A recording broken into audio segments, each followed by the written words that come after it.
जय भीम साथियों, किसी भी आंदोलन में नेतृत्व के कई रूप होते हैं। कुछ नेता उग्र और विद्रोही होते हैं जो सीधे अन्याय के खिलाफ टकराव चुनते हैं। वहीं कुछ नेता वैचारिक और संगठनात्मक आधार पर काम करते हैं जो धीरे धीरे लेकिन गहरे असर डालते हैं। दलित आंदोलन में चंद्रशेखर रावण और गोल्डन दास दो ऐसे ही अलग अलग लेकिन प्रभावशाली व्यक्तित्व हैं। दोनों की भूमिका अलग अलग है, दोनों की शैली अलग है, लेकिन दोनों का लक्ष्य एक ही है, दलित और बहुजन समाज को सम्मान, अधिकार और बराबरी दिलाना। चंद्रशेखर रावण व्यक्तित्व उग्र, आक्रामक और विद्रोही। नेतृत्व शैली सड़क पर उतरकर आंदोलन करना, सत्ता से सीधा टकराव लेना। वे युवाओं में हीरो की तरह लोकप्रिय हैं क्योंकि उनका अंदाज बिंदास और बेबाक है। गोल्डन दास व्यक्तित्व गंभीर, वैचारिक और संतुलित।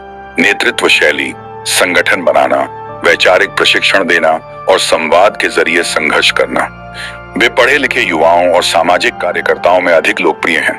रावण शिक्षा को संघर्ष का हथियार मानते हैं। उनके लिए स्कूल और भीम आर्मी लाइब्रेरी सामाजिक क्रांति के केंद्र हैं। गोल्डन दास शिक्षा को दीर्घकालिक सामाजिक परिवर्तन का आधार मानते हैं। वे संगठनात्मक ढांचे के जरिए शिक्षा पर जोर देते हैं। रावण उनकी रणनीति है अन्याय होते ही तुरंत विरोध करना। चाहे सहारनपुर हिंसा हो या कोई दलित उत्पीड़न का मामला, वे तुरंत सड़क पर उतरकर संघर्ष करते हैं। वे मानते हैं कि अगर तुरंत प्रतिरोध न किया जाए तो अत्याचार करने वालों के हौसले बुलंद हो जाते हैं। गोल्डन दास उनकी रणनीति है धीरे धीरे समाज को तैयार करना। वे मानते हैं कि केवल भावनात्मक विरोध से स्थायी बदलाव नहीं आता, इसलिए वे संगठन, वैचारिक प्रशिक्षण और दीर्घकालिक रणनीति पर जोर देते हैं। रावण उन्होंने भीम आर्मी से शुरुआत की और बाद में आजाद समाज पार्टी बनाई। उनकी राजनीति से जातीय उत्पीड़न के खिलाफ सीधा संघर्ष है। वे चाहते हैं कि दलित, मुस्लिम और बहुजन एकता के जरिए सत्ता में हिस्सेदारी बढ़ाई जाए। गोल्डन दास उन्होंने राजनीति को समाज सुधार का विस्तार माना। उनकी सोच सत्ता से ज्यादा चेतना निर्माण पर केंद्रित रही। वे मानते हैं कि अगर समाज वैचारिक रूप से जागरूक हो जाएगा तो राजनीति अपने आप बदल जाएगी। रावण युवाओं के लिए वे रोल मॉडल हैं। उनकी आक्रामकता और निडरता से युवा प्रभावित होते हैं। सोशल मीडिया पर उनकी छवि दलित शेर की तरह है। गोल्डन दास वे युवाओं को वैचारिक स्पष्टता और संगठनात्मक अनुशासन सिखाते हैं। पढ़े लिखे वर्ग और सामाजिक कार्यकर्ता उन्हें गुरु और विचारक मानते हैं। उनका प्रभाव उतना भावनात्मक नहीं बल्कि तार्किक है। रावण पर आलोचना, कुछ लोग कहते हैं कि वे ज्यादा भावनात्मक राजनीति करते हैं। उनका अनुभव अभी सीमित है, इसीलिए बड़ी राजनीतिक सफलता नहीं मिली। उन्हें सत्ता और प्रशासन द्वारा उग्र नेता बताकर निशाना बनाया जाता है। गोल्डन दास पर आलोचना, उन पर आरोप है कि वे ज्यादा सैद्धांतिक हैं और जमीनी स्तर पर उतने आक्रामक नहीं। मुख्यधारा की राजनीति में उनकी दृश्यता रावण जैसी नहीं है। आम जनता में उनकी पहचान सीमित दायरे तक सिमटी रहती है। रावण जनसंपर्क का तरीका सीधा और भावनात्मक है। वे नारे, भाषण और सोशल मीडिया से तुरंत लोगों तक पहुंचते हैं। उनकी भाषा आम जनता को सीधे छूती है। गोल्डन दास वे गहराई से संवाद करना पसंद करते हैं। सेमिनार, प्रशिक्षण शिविर, बैठकों और लेखन के जरिए लोगों तक पहुंचते हैं। उनकी भाषा ज्यादा वैचारिक और तार्किक है। इस तुलना से स्पष्ट होता है कि चंद्रशेखर रावण दलित बहुजन आंदोलन का युवा, आक्रामक और विद्रोही चेहरा है जो अन्याय के खिलाफ तुरंत आवाज उठाते हैं और लोगों को सड़क पर संघर्ष के लिए प्रेरित करते हैं। गोल्डन दास आंदोलन का वैचारिक और संगठनात्मक चेहरा है जो धीरे धीरे समाज में गहरी चेतना और स्थायी ढांचा तैयार करते हैं। दोनों के बीच यही सबसे बड़ा अंतर है। रावण तात्कालिक संघर्ष और आंदोलन की राजनीति का प्रतीक है। गोल्डन दास दीर्घकालिक वैचारिक और संगठनात्मक राजनीति का प्रतीक है। लेकिन दोनों की जरूरत बराबर है। अगर सिर्फ आक्रामक आंदोलन होगा तो स्थायी बदलाव नहीं आएगा, और अगर सिर्फ विचारधारा होगी तो तत्काल न्याय नहीं मिल पाएगा। इसलिए दलित और बहुजन समाज के लिए रावण और गोल्डन दास दोनों के योगदान का संतुलन बेहद जरूरी है। भारतीय समाज में दलित और बहुजन वर्ग सदियों से उत्पीड़न, भेदभाव और सामाजिक बहिष्कार का शिकार रहे हैं। इस लंबे संघर्ष में जब जब कोई नेता उभरा जिसको आत्मसम्मान और अधिकार की लड़ाई के लिए प्रेरित किया, तब तब वह नेता जनता का प्रिय बन गया। चंद्रशेखर रावण और गोल्डन दास ऐसे ही दो नेता हैं। भले ही उनकी शैली अलग हो, लेकिन दोनों ही दलित और बहुजन समाज के दिल में विशेष स्थान रखते हैं।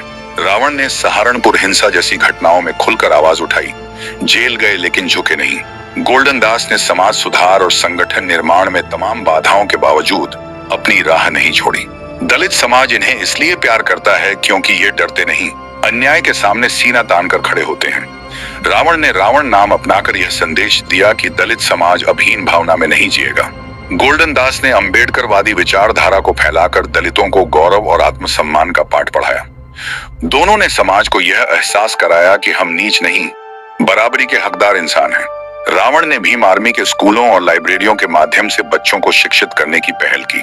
गोल्डन दास ने शिक्षा को दीर्घकालिक सामाजिक बदलाव का आधार माना और संगठन के माध्यम से इसे आगे बढ़ाया। समाज को इन दोनों से यह सीख मिली कि शिक्षा ही असली हथियार है।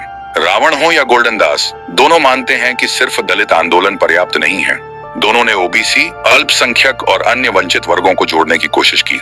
समाज उन्हें इसलिए प्यार करता है क्योंकि वे विभाजन की राजनीति के बजाय एकता की राजनीति की बात करते हैं।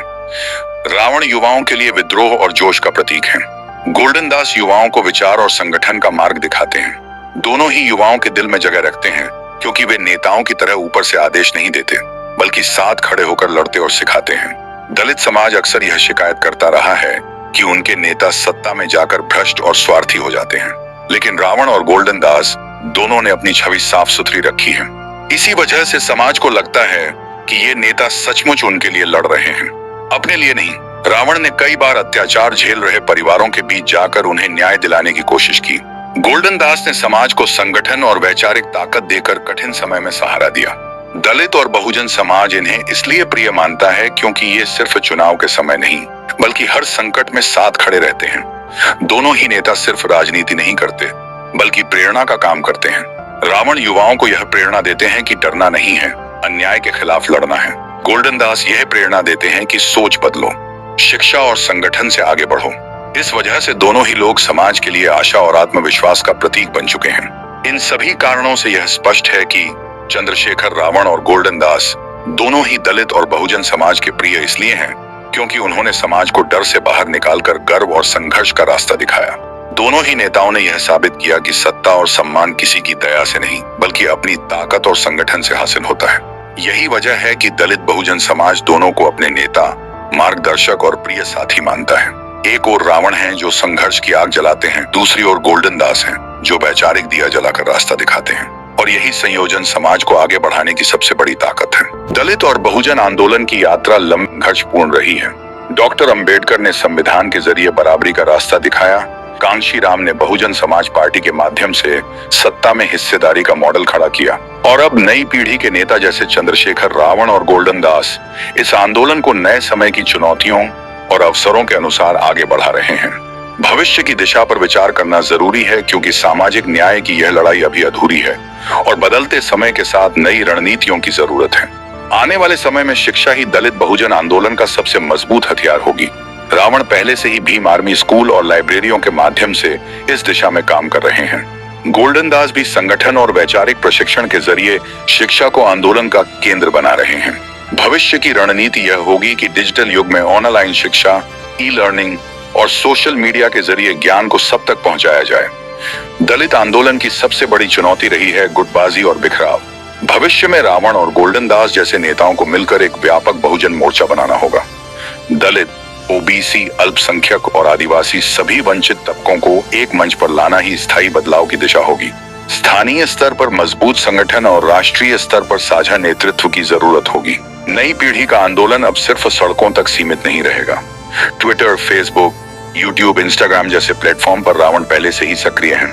गोल्डन दास के वैचारिक लेख और भाषण डिजिटल माध्यम से युवाओं तक पहुंच सकते हैं। भविष्य की दिशा ये होगी कि सोशल मीडिया आंदोलन और ग्राउंड लेवल आंदोलन का संयोजन किया जाए। रावण ने आजाद समाज पार्टी बनाई है जो आने वाले समय में दलित बहुजन राजनीति का नया विकल्प बन सकती है। गोल्डन दास जैसे वैचारिक नेताओं की भूमिका पार्टी के भीतर मार्गदर्शक और रणनीतिकार की होगी। अगर ये नेता एक साझा गठबंधन की ओर बढ़ते हैं तो वे 2024 और उसके बाद भारतीय राजनीति में निर्णायक भूमिका निभा सकते हैं। भविष्य की दिशा यही है कि बहुजन समाज की राजनीति सिर्फ प्रतिक्रियात्मक न रहकर विकल्प प्रस्तुत करने वाली बने। सिर्फ शिक्षा और राजनीति नहीं, आर्थिक सशक्तिकरण भी भविष्य की प्राथमिकता होगी।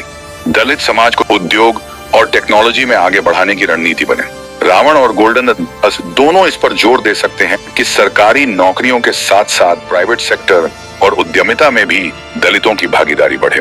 बहुजन आंदोलन की नई दिशा आर्थिक आत्मनिर्भरता के बिना पूरी रहेगी। भविष्य का आंदोलन तभी मजबूत होगा जब उसमें महिलाओं और युवाओं की बराबर की भागीदारी होगी। रावण पहले से युवाओं के प्रिय नेता हैं और गोल्डन दास संगठन में महिलाओं और छात्र छात्राओं को जोड़ने पर जोर देते हैं। आने वाले समय में यह जरूरी होगा कि दलित बहुजन आंदोलन महिला नेतृत्व को भी आगे लाए। दुनिया के कई देशों में सामाजिक न्याय, नस्लवाद और बराबरी के आंदोलनों से प्रेरणा ली जा सकती है।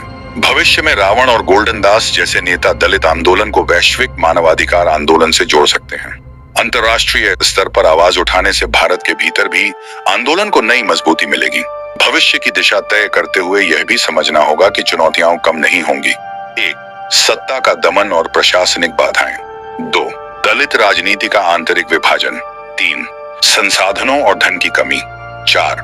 मीडिया का असंतुलित व्यवहार। इन चुनौतियों का सामना करने के लिए नेताओं को संगठित, शिक्षित और वैचारिक रूप से सशक्त होना पड़ेगा। भविष्य की दिशा साफ है: शिक्षा और ज्ञान का विस्तार, संगठन और बहुजन एकता का मजबूत आधार, डिजिटल और ग्राउंड आंदोलन का संगम, राजनीति में विकल्प और आर्थिक आत्मनिर्भरता, महिलाओं और युवाओं की भागीदारी और वैश्विक दृष्टि से जुड़ा सामाजिक न्याय का संघर्ष। चंद्रशेखर रावण और गोल्डन दास दोनों इस भविष्य को आकार देने की क्षमता रखते हैं। रावण की आक्रामकता और गोल्डन दास की वैचारिक गहराई मिलकर एक ऐसा आंदोलन खड़ा कर सकती है जो आने वाले दशकों में भारतीय लोकतंत्र को और मजबूत बनाए। तो दोस्तों, आप लोगों को यह जानकारी कैसी लगी? कमेंट बॉक्स में अपनी राय जरूर बताएं। और हाँ, जो लोग चंद्रशेखर भैया और गोल्डन भैया से प्यार करते हैं वे लोग वीडियो को लाइक करें, शेयर करें। और हाँ, आप लोग अभी भी अगर हमारे YouTube चैनल नेटिव इंडियन को सब्सक्राइब नहीं किया है तो आप भी सब्सक्राइब करके हमारे फैमिली से जुड़ सकते हैं। जय भीम, जय भारत, जय संविधान, नमो बुद्धाय।